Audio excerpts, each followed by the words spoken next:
memang tidak begitu jelas.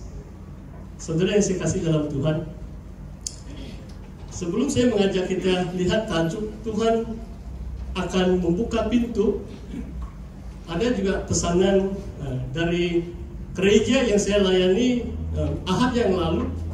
Saya harus pegang janji sebab mereka minta saya sampaikan salam kepada gereja SIB Beverly Hills dari pimpinan SIB Bandar Sandakan.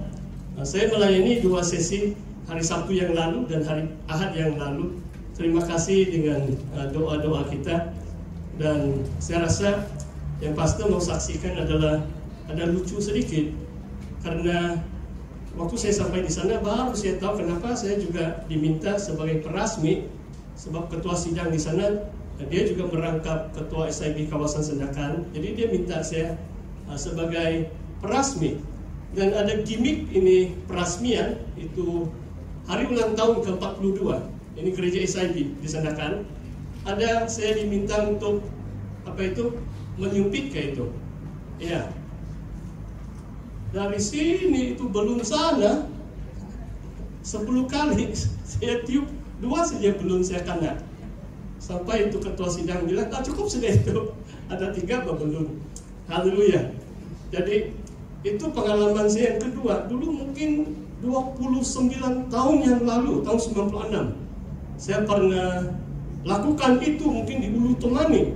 Cuma di sana macam dekat saja, itu 6-7 kaki saja. Macam saya dapat juga kasih itu belum.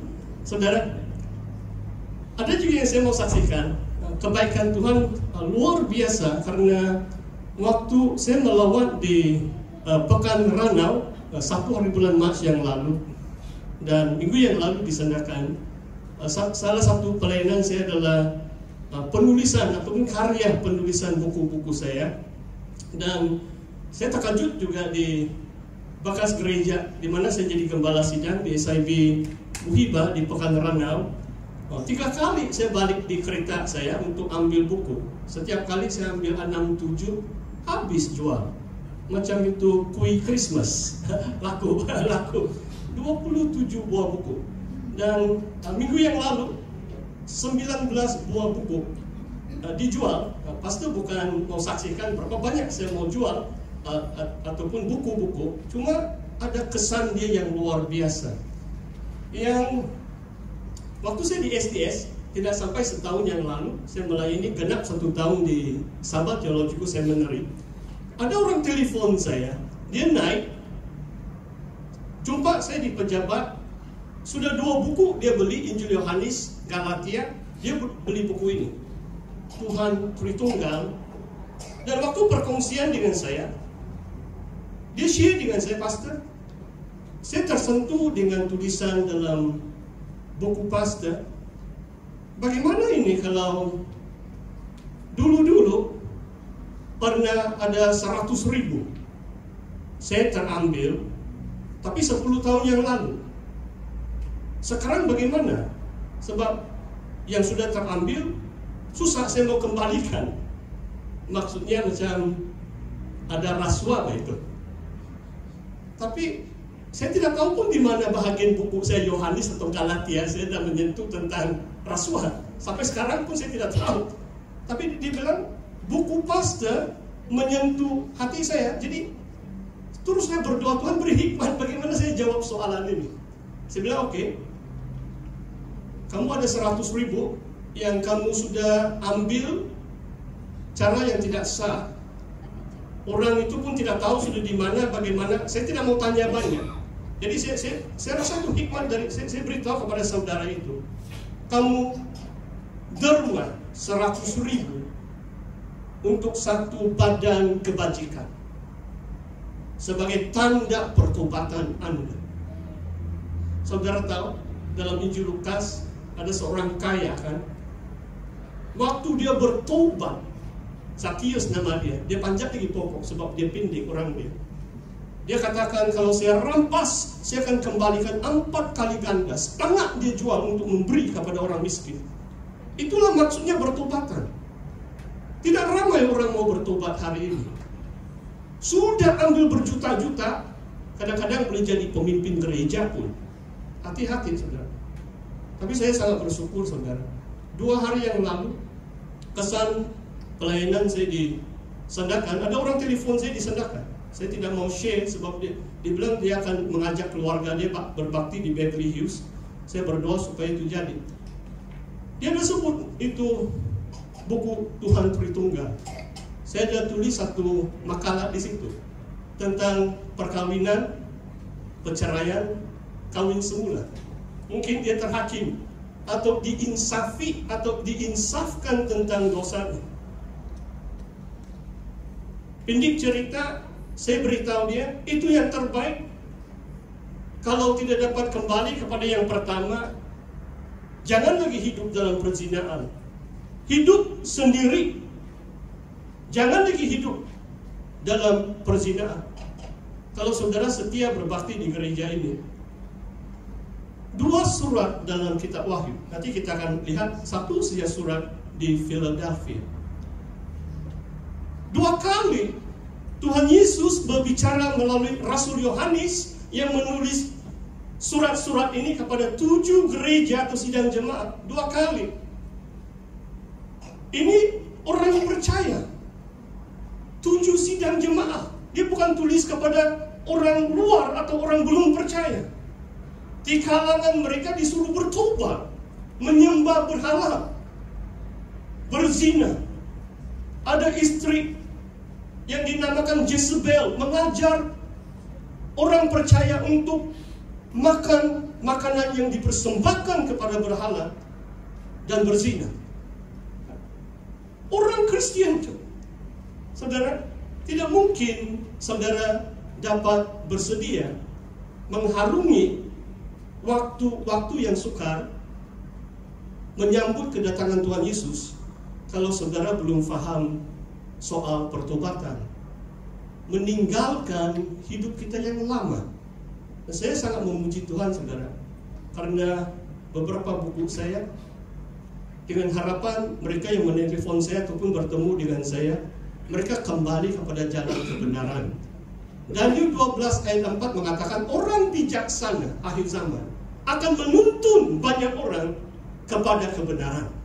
The wise shall lead many unto righteousness, and they shall shine as stars in the sky. Mereka akan bercahaya seperti bintang-bintang di cakrawala, di angkasa, di dunia yang semakin gelap menjelang kedatangan Tuhan Yesus. Haleluya, saudara. Memang hari ini saya ada bawa buku, ujung bulan sudah dapat gaji, boleh juga beli buku pastor, okay? Haleluya. Luar biasa. Buku pastor bukan luar biasa, Tuhan yang luar biasa. Kamu bacalah. Haleluya. Mari kita lihat tema ini. Tuhan akan membuka pintu. Mari kita baca. Terima kasih dengan pembacaan tadi. Ini satu permulaan yang baik. Sudah mau dekat 2 bulan sudah kita mulakan pembacaan teks firman Tuhan. Mari kita lihat dalam Wahyu bab yang ketiga. Saya baca dari ayat 7b. Ini kata-kata nubuatan Yohanes. Yesus sendiri yang berbicara melalui Rasul Yohanes kepada sidang jemaat yang ada di kota Philadelphia, sekarang di negara Turki, di Asia Kecil atau sebelah barat negara Turki. Kalau saudara tidak tahu negara Turki, nanti selepas kebaktian Google saja.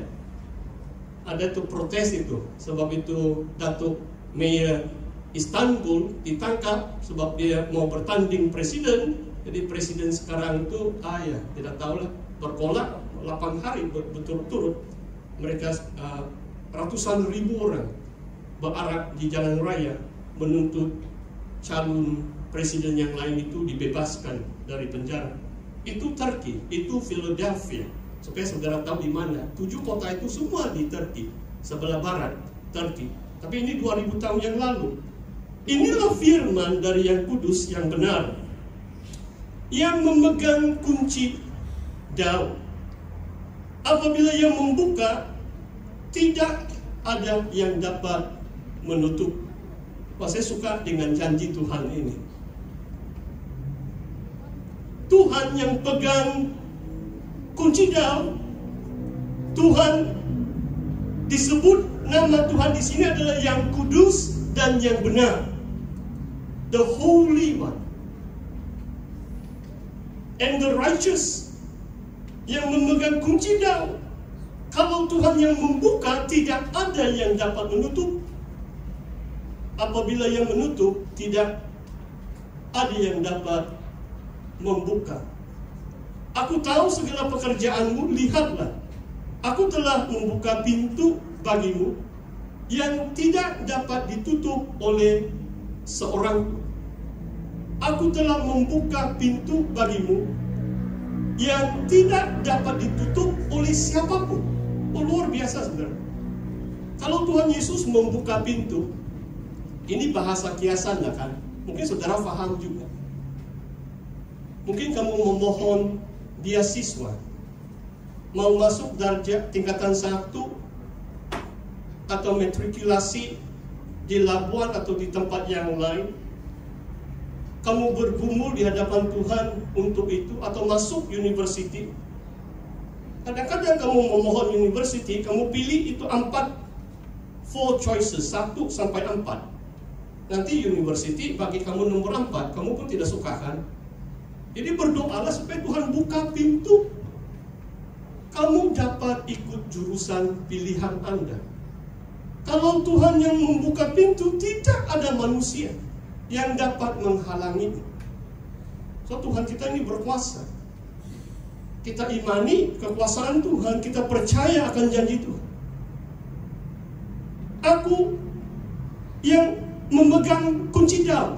Dari mana ini kunci Daud? Hanya satu saja reference atau rujukannya, dari Yesaya 22. Mari kita baca Yesaya 22 ayat 22. Senang kamu ingat. Okay? Nabi Yesaya 22. Mungkin pastor cerita. Ada seorang pengurus istana, nama dia Sebna. Dia pegang itu kunci rumah Daud, yaitu istana. Daud adalah raja. Kerajaan itu dipegang oleh Raja Daud. Mungkin Perdana Menteri diberi kunci, disebut kunci Daud. Kalau pengurus itu atau Perdana Menteri Raja Daud, walaupun tiada istilah Perdana Menteri, ini zaman Raja Daud 1000 tahun sebelum Masihi. Tapi Sebna lalai menjalankan tugas. Dia buat gali itu pekuburan dia. Kalau zaman orang Israel, kuburan itu bukan sediakan tuh 6 kaki di bawah tanah. Kita lebih kurang begitulah kalau mau sediakan tuh tempat pekuburan. Kalau zaman dulu itu, kalau orang kaya, mereka korek tuh gua-gua batu. So, kuburan mereka itu di dalam batu.